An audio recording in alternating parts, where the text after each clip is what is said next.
કેમ છો?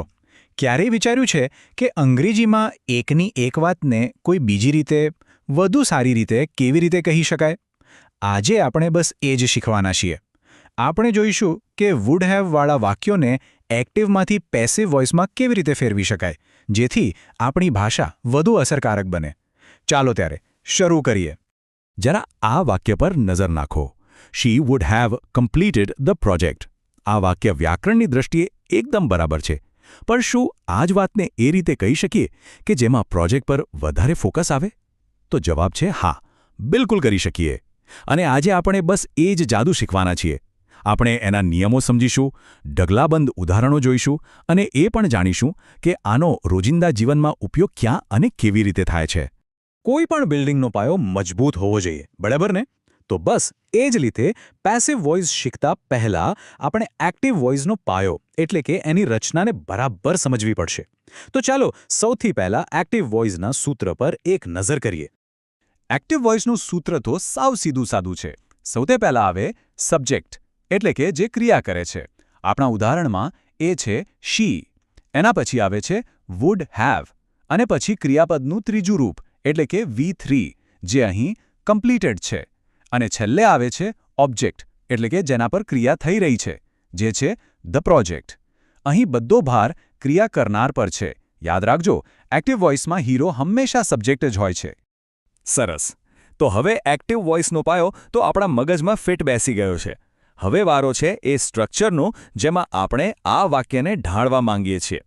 ચાલો હવે આપણે પેસિવ વોઇસ એટલે કે કર્મણી રચનાનું સૂત્ર સમજીએ, જ્યાં વાક્યનો હીરો જ બદલાઈ જાય છે. અહીંયા જ તો આખી ગેમ બદલાઈ જાય છે. હવે વાક્યનો હીરો સબ્જેક્ટ નથી પણ ઓબ્જેક્ટ છે. જુઓ કેવી રીતે ઓબ્જેક્ટ કૂદીને આગળ આવી ગયું. અને આ આખા ટ્રાન્સફોર્મેશનનો મેજિક વર્ડ છે બીન. વુડ હેવની સાથે ખાલી આ એક શબ્દ ઉમેરવાથી જ આખી રચના પેસિવ બની જાય છે. વર્બનું V3 ફોર્મ તો એનું એ જ રહે છે અને જે ઓરિજિનલ સબ્જેક્ટ હતો એ બાય સાથે પાછળ જતો રહે છે.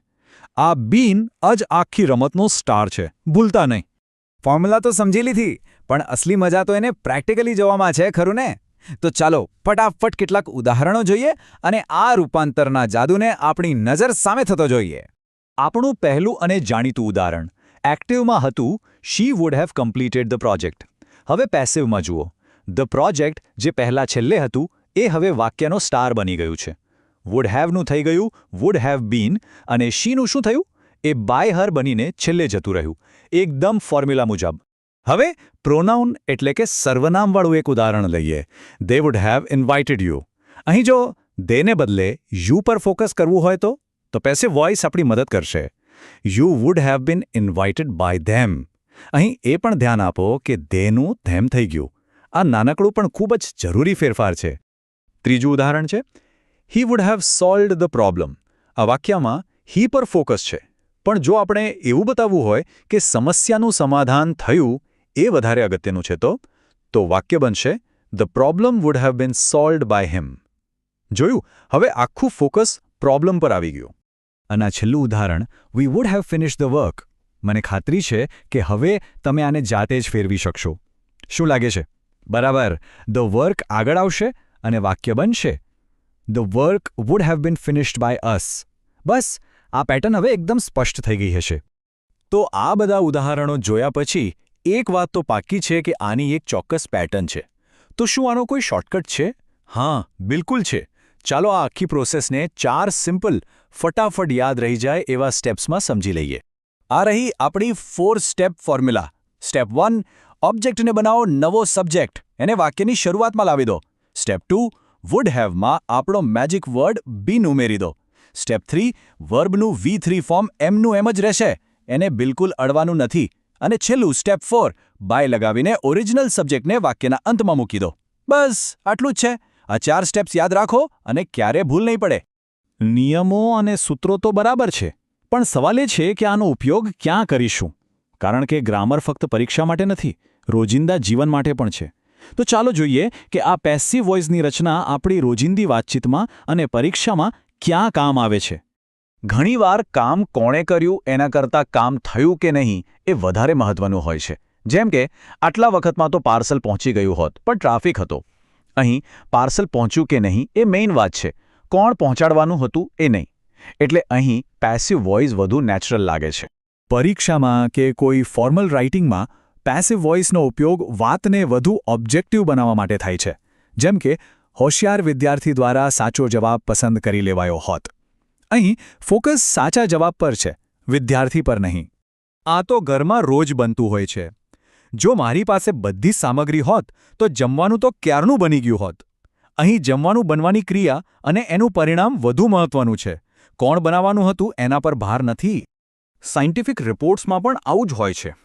વૈજ્ઞાનિકો દ્વારા આ પ્રયોગ સફળતાપૂર્વક પૂર્ણ કરી દેવાયો હોત. અહીં મહત્વ પ્રયોગ અને એના પરિણામનું છે, વૈજ્ઞાનિકોનું નહીં.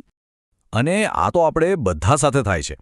મારો ઈમેલ તો જતો જ રહ્યો હોત પણ ઇન્ટરનેટ જતું રહ્યું. અહીં ફરિયાદ એ છે કે ઈમેલ નથી ગયો, મોકલનાર કોણ છે એ તો ખબર જ છે, એટલે ફોકસ ઈમેલ પર રાખવા માટે પેસિવ વોઇસ બેસ્ટ છે.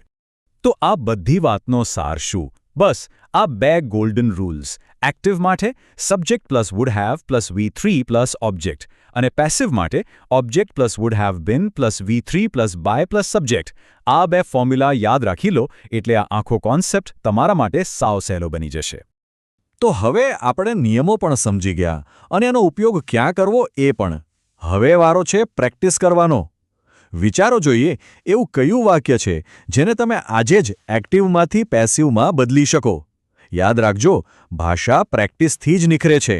આ રચનાનો ઉપયોગ કરતા રહો અને તમારી અંગ્રેજી ભાષાને વધુ મજબૂત બનાવો.